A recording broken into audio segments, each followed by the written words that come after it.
Hello, everybody. I'm Abigail Torres, as you already know. I was born and raised in Quito, so I'm really glad that I get to do this presentation with all of you. So, hold up 1 second. So, welcome to International Coffee Hour. Today we're going to be talking about Ecuador. As most of you know, Ecuador is known to be located in La mitad del mundo, which is translated to half of or the middle of the world. It is known to have a monument, which like a lot of people go and visit, and you can like stand in south and east or south and west at the same time. So imagine being standing in two hemispheres at the same time. It's mind-blowing. Also, this location is the easiest latitude to remember, which is 0. So if you're ever in the middle of the world and like want to send your location to somebody, it's just going to be the latitude of 0. Also, there's a lot of science behind the middle of the world because it has a wider diameter. It is the widest diameter in the middle, like around the whole globe.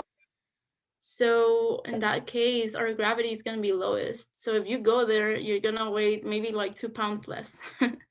There is actually this experiment which you put an egg on top of something really pointy and the egg won't fall down. It's something crazy, but it's just like the science behind it. Later on. Also, Ecuador is really known about the produce and what we export. So we have the largest exportation of bananas. Also, we have a variety of bananas and a variety of exotic fruits. Also, Ecuador sits on a gold mine of high quality cacao. Since the Incas or Native Americans have used cacao as a delicacy. They used to make drinks. It's used for the skin, the hair. It is really rich in nutrition. So Arabica coffee is found in the Andes of Ecuador. Arabica coffee, it's known because it has the lowest acidity and it has the richest flavor in coffee. So it's really rare to find it in other countries. Um, it's mostly known to be found in Guayaquil. And roses. Most of the roses that you buy the store like Publix or during Valentine's Day, it usually comes from Ecuador. Because Ecuador has 12 hours of sunlight, the flowers usually bloom 10 times larger, or like they can last longer and they're high quality. Our soil is very fertile because of that. If you can see the comparison of other roses around the world, Ecuador has the most beautiful roses. There's actually this rose that is usually sold in Ecuador, and now American companies are starting to make a business out of this, but it is an eternal rose. And it is a rose that lasts 3 years. And like you don't have to water it, you don't have to like put it against the sunlight, and it can last 3 years. My mom has a bunch of those. My family brought me some, and I have some too. It's a great gift for anybody, and it's really rare, and it's a nice touch. Lastly, the flora and fauna in Ecuador, the tribes, and our culture, it's really unique. As most of you know, Charles Darwin, he went to the Galapagos Island and he made outstanding research on the animals and the species found. Uh, the Galapagos tortoise, which is like mostly known in Ecuador, they're really, really big, and would you just find creatures that are not seen anywhere else. A lot of people go from all over the world to Las Galapagos Islands just to be able to perceive these beautiful creatures, especially the blue-footed booby. It is quite outstanding. So Ecuador, it's surrounded by a lot of mountains and active volcanoes. Um, yes, we are closer to the sun and we get more sunlight, and it should be hotter. But because we have a lot of mountains, we are 22,000 feet above average.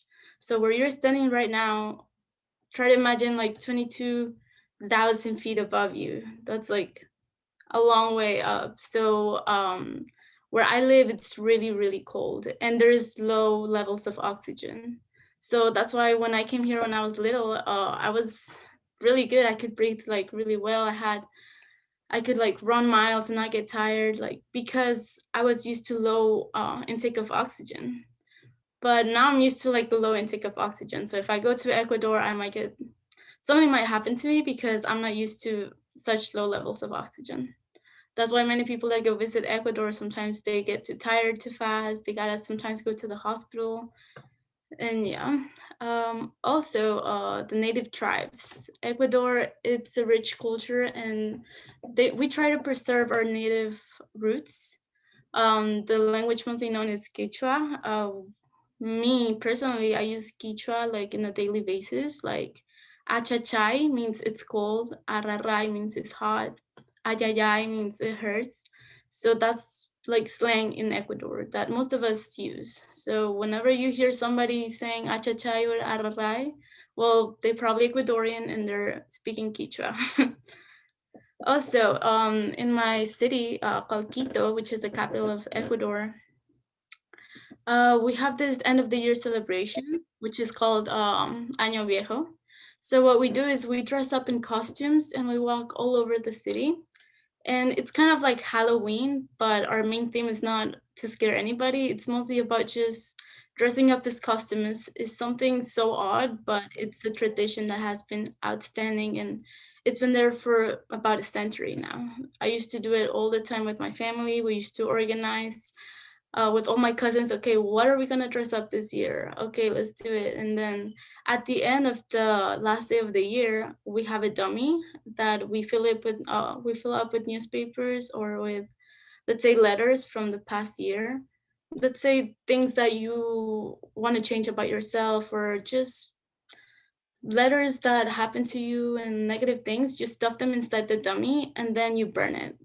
So at the end of the year, you see all the streets of Quito being in flames, but it's nothing dangerous or bad. It's just a bunch of dummies all over the streets lighting up on fire. Also, we have small traditions like eating 12 grapes in the last 12 seconds of the year, which each grape represents a wish. And pretty much that's the way we celebrate Año Viejo in Quito. I don't know about in other cities. Quito, I know we do that because that's when since I was little, I was always like surrounded by that culture. Yeah. So today for the Jesse's Cooking Show, I'm gonna present a really popular breakfast, which is called Bolones de Verde, which is used with plantains and cheese. It is a famous breakfast, usually in the coast, like in Guayaquil. I have somebody from Guayaquil here. Cesar. So yes, thank you so much for listening to me, and I hope you like the presentation. Thank you, Abigail. That's great, and thank you for putting up so many informations. And it's very cool fact actually, according to what you were saying. But yeah, let me go ahead and stop your sharing for now, and then let me spotlight Jesse. Hey, Yang. Hey, everybody. Welcome to International Coffee Hour cooking session here. Got Bolon de Verde from Ecuador. Great breakfast using some green plantains. Also, we've got kind of the full spread for breakfast. So we've got a couple eggs we're going to fry up, tomato, avocado, and some oranges we're going to juice with it too. But the main part of this dish is just the green plantains and some cheese. And it's all technique here. We're going to boil these plantains and then mash them up. There's a bunch of different kind of variations though. Abigail, I saw online that some people will fry the plantains ahead of time too. And then also instead of a cheese filling, they'll do chicharrones, which is, in Ecuador, I think chicharrone's a little bit different than in like Mexican or Caribbean cuisine. Is that right, Abigail? Yes, chicharrón is like pork. It's like the skin pork, but it has a really good seasoning, and it's a really rare flavor, I would say. Yeah, it looks delicious and real kind of fatty. Today we're just gonna do the cheese and not the chicharrones, but So here's how we're gonna get the plantains going. Now we're gonna cut off both ends. I washed these ahead of time. And we're gonna leave the skin on and slice through here. And I'm gonna slice through almost all the way through. Just try to keep them together a little bit. And while they boil, they'll kind of stick together. I found it a little bit easier to peel them when they were done boiling. If you want to slice them all the way through, you can, but if you're keeping the skin together like that, they should boil up just about the same. And online, I also saw that a lot of people don't boil it with the skin on. A lot of people will boil it without the skin. But I really like this technique with the skin on because it's really easy to take the skin off at the end. And Abigail, I think you said something about it imparting a flavor into it too. Is that right? Yes, as far as I know, the way my mom cooks it, she always boils it with the skin, which once I tried it without boiling it with the skin, and it was such a different flavor than with the skin. But of course, we need to wash the plantains really, really well before boiling it. But yes, it does have a specific flavor. Yeah, that's cool. So I've got some water back here. You just want to do a good amount, enough to submerge the plantains. I'm going to add a good amount of salt too. And I'm just going to drop them in. And they'll boil, you know, I think it takes about 10 minutes or so. It kind of depends on how thick you cut them. But the ones earlier, these ones, I boiled for a lot longer. And they still need to be hot. You can't let them cool down before you start to work with them to make the bolon. So what I did was to unwrap them, I just kind of cut a little slice here. And we could kind of just break that open. And this just makes it real easy. Because the one thing about plantains is that just, you know, keeps people from making them is peeling them, especially the green plantains. The peels really stick really hard. And then there's a starchy kindness under the peel that gets on your hands too. And this is a great way to get around all of that. So you got to work pretty quick because you want it to stay hot. When the plantains cool down, their texture firms up quite a bit. So Abigail, do you make this at home for breakfast a lot? Yes, I do. I love doing it. It's just really easy. My mom usually makes it the night before, and then she leaves like everything done. So next morning she just like warms it up, puts some warm water, and then she makes the shape and she fries them. And yes, it's a really good breakfast. Yeah, hearty breakfast and like filling, especially with the egg and the vegetables. Oh yes. Yeah. Do you have it with chicharrones or just with cheese usually? Well, I haven't eaten chicharrón in a really long time. Yeah. It's really hard to make it here. I guess if I ask my mom to do it, she will do it the next time. I don't know how to cook it. All right. Well, this is getting pretty close here. And I've done, this batch was, in the recipe, it's 3 plantains. All right. So also online, I saw a couple different ways to smash them up. And one was just with a rolling pin. So if you don't have like a, you know, like a masher like this, which I'm going to use next, you could use a rolling pin and just kind of go ahead and mash it up. You got a nice little area, surface area here. But I'm going to use my potato masher, I think. A little scraper. There we go. And then on the stove, I've also got a little bit of butter I melted. I think my recipe, I said cubed butter, but I've switched that to melted butter now, just to keep everything warm rather than adding anything cold. Oh, I missed a couple of little skins. Let me make sure I got them all. All right. So we're just going to go ahead and start mashing these. Just kind of like mashed potatoes. I imagine you could also mash them in like a stand mixer if you had a stand mixer.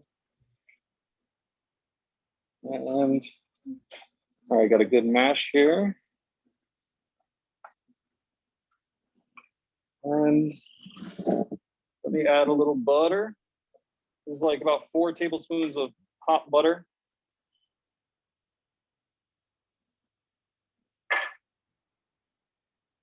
And then I'm actually going to switch to my gloved hands, I think, too. Do you use your hands to mash them up? Yes. As Yeah. much as I can, I just like go at it and like keep doing it. Yeah. So then we'll just switch to hands. This works good too. All right. Okay. So these are basically plantain like dumplings. And these ones we're going to fill with this queso fresco. And this is the version I have is just the Mexican version, but it's pretty similar. It's a nice crumbling cheese, kind of salty. Mm-hmm.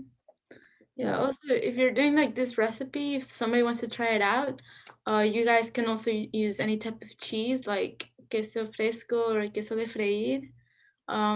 Usually whenever I can, there's this cheese called queso de Manaví that usually family members bring it to like here when they come visit me. So my mom usually does it with that cheese.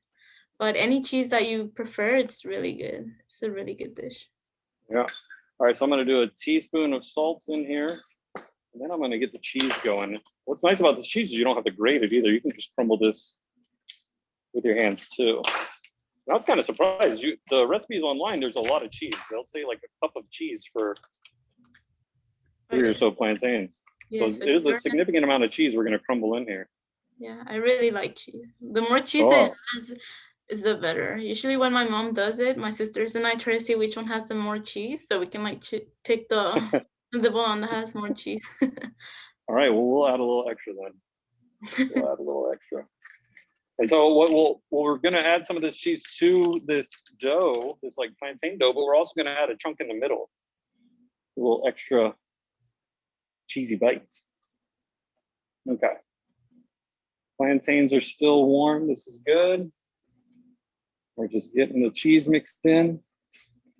Oh yeah, that's looking great. What do you think? Does that look all right? Yes, that looks really good. Okay. More cheese? Just a little bit. Although I feel that's okay. We gotta save cheese for the middle. All right. Oh, I've got a couple of cubes cut up over here, but yeah, we can cut up a few more. All right, so this is 3 plantains. This is a good amount of dough here. This is gonna feed a few people for breakfast for sure. All right, so how big should I cut the chunks for the middle? Like a little bit less than a golf ball, but okay. Yes, that's good. Okay, yeah, okay. So a pretty big chunk of cheese in the middle, because these are, you get 1 per person, right? It's pretty big. Yeah. Like, is that too big? Yeah, that's good actually. That looks good? Okay, a yeah. bit less if you want. It also No, the person, but that's a good size, honestly. Yeah, so there we go. We're gonna make a little well. We're going to fill it in here. And then the videos I was watching, she was saying, compress, compress, compress. So I'm gonna press it really good. And then it's gonna go into a pan. It's like a saute pan. We're gonna add some oil to it. And then it's just gonna pan fry. These can also deep fry if you want, but everything online was pan fried. So I think that's the way we're gonna go here. So I got a hot pan. I'm using a non-stick skillet, but you don't have to use a non-stick skillet. This shouldn't really stick. I'm just gonna fry my egg in this too. I got a couple tablespoons of oil in there. And I'm gonna turn it up a little bit. Don't want it too high, but we're just looking to crisp it up. Then we'll turn it around as it cooks. Yes. Yeah. It's like golden crispy on the outside. It's really good. Yeah. Yeah. All right, here, let me make another one. I'll make a couple more here. I'll bring my little station over to the stove. Kelly, I know Kelly's out there. She is trying to make our recipe while we're making it here, but she's probably a little bit behind because her plantains are probably cooking. Are you doing all right, Kelly? She can hear me? I think she's there, but she probably, here we go. Yeah, Okay. I'm still boiling my plantains, but I'm paying attention. Okay, good. If you have any questions, just, you can shoot us a question. We'll try to answer it. All right, Yeah, so here's our second one. We do have a question for you here, Jesse. Okay. So you mentioned that you boil the plantain in the salt. So Marcellus was asking if you use unsalted butter or should we use the salted butter? Oh, okay. So, I use unsalted butter just typically for most of my stuff that I do, just so I can control the amount of salt. So if you use salted butter, you might want to use a little less salt in it. I see. Yeah, just add a little bit less, but the salt and the butter probably won't make that much of a difference. Gotcha.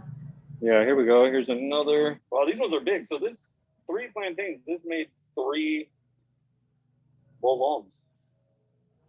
It's a balloon. All right. It's huge. Yeah. Yes, This is what they look like online, though. They look big. They look big, although there's many shapes. The way my mom does it sometimes is That's a really good one. well, that one's huge.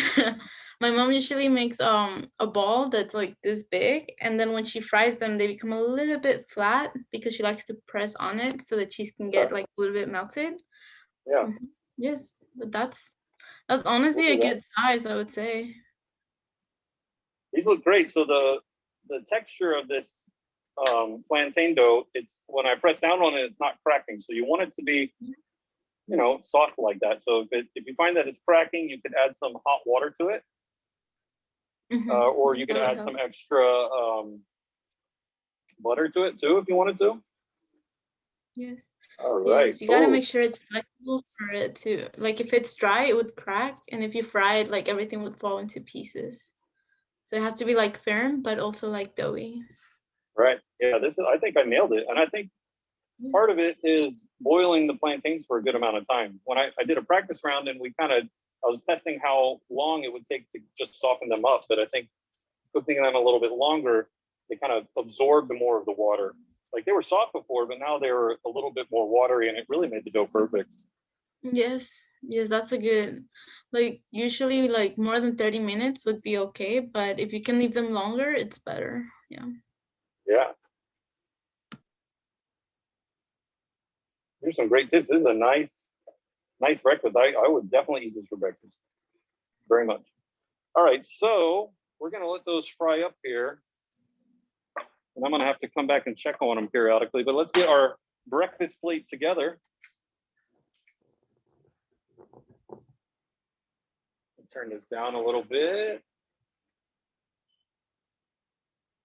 I don't know if my hands are a little sweaty. I don't think I can put those gloves back on. That's all right, I don't think I need them. Let me get this temperature right back here. Okay. All right, so we got our eggs here. We're gonna fry up an egg once we get some room in the pan. And we've got a nice little plate here. And we're going to do a little sliced tomato. And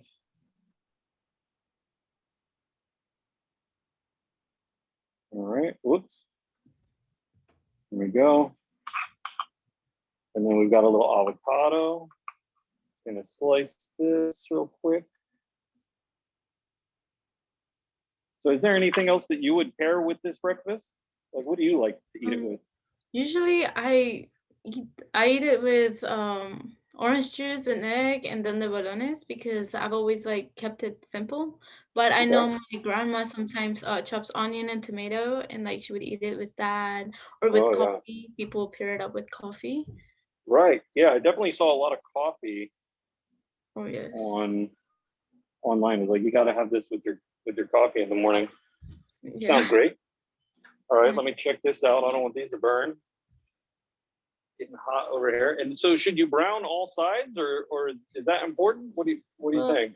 I mean, my preference is the crispier it is, the lower it's better. Okay.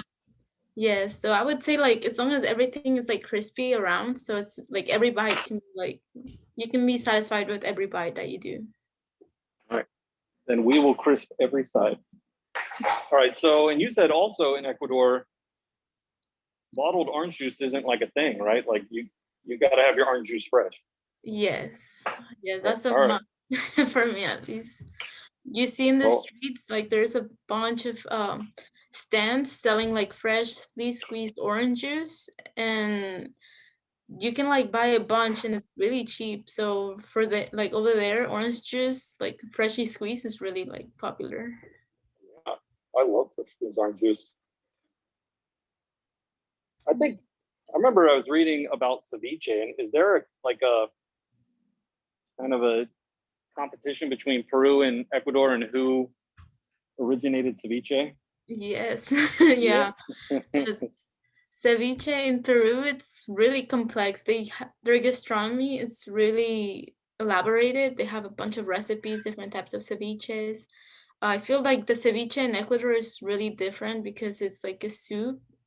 It's hot. You put a lot of lemon and oil in it at the end.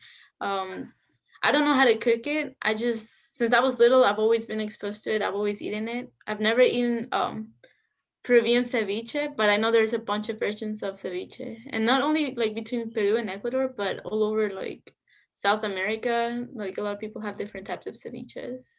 Right. I think Ecuador claims to be the originator, though. It's like a key part of Ecuadorian cuisine Oh yeah, that spread around to all the countries around it. I'm not sure what the truth is, but that's just what I remember reading about. probably All right. yes. Well, this orange is not producing a ton of orange juice, but Mhm. I'm just getting what I can out of it. And our plantain dumplings are getting close. Yes. Also, what you could do is you can squeeze orange and then put a little bit of water and sugar in order for it to Oh, um yeah. premix because it's a lot squeezing like 10 oranges just for a cup of orange juice. Right. Yeah. So No, we could stretch it out. yeah, mixing it with water and sugar, it's also a good strategy. Okay. Let's see what we got here. That one needs to be turned. This one is just about done. Wow, this looks amazing. Okay. This one has one more side. We are so close. Gonna finish this orange, and then we will have our breakfast for dinner. Mhm.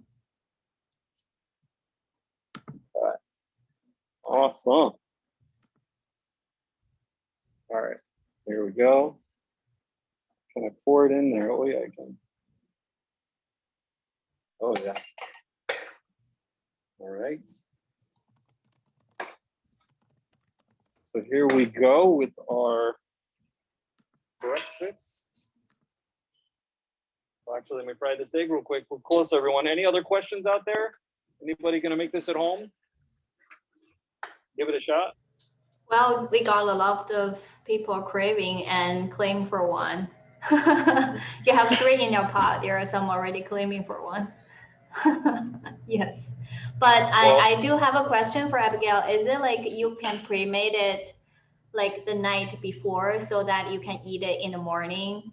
Or Okay. At least, yes, my mom would do the dough the like night before. So as soon as like we wake up, it's already like ready. And then she would put hot water, or she would put hot water and then mix it with her hand, and then it's again really like doughy and freshly to be fried.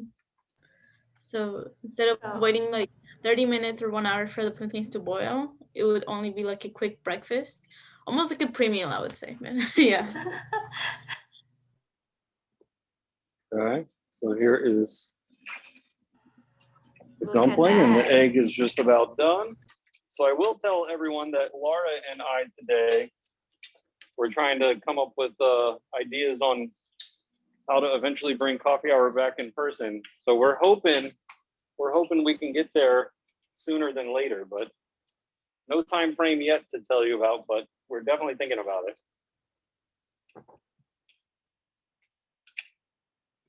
Okay. Here's a fried egg, and I'm trying to use this spatula that's, oh, there we go. All right. Wow, that looks really good. So here we go, our traditional Ecuadorian breakfast. Orange juice, With Bolon de Verde, little avocado. And then let's cut this open and see what this looks like. Nice and crispy on the outside. Oh yeah. Good.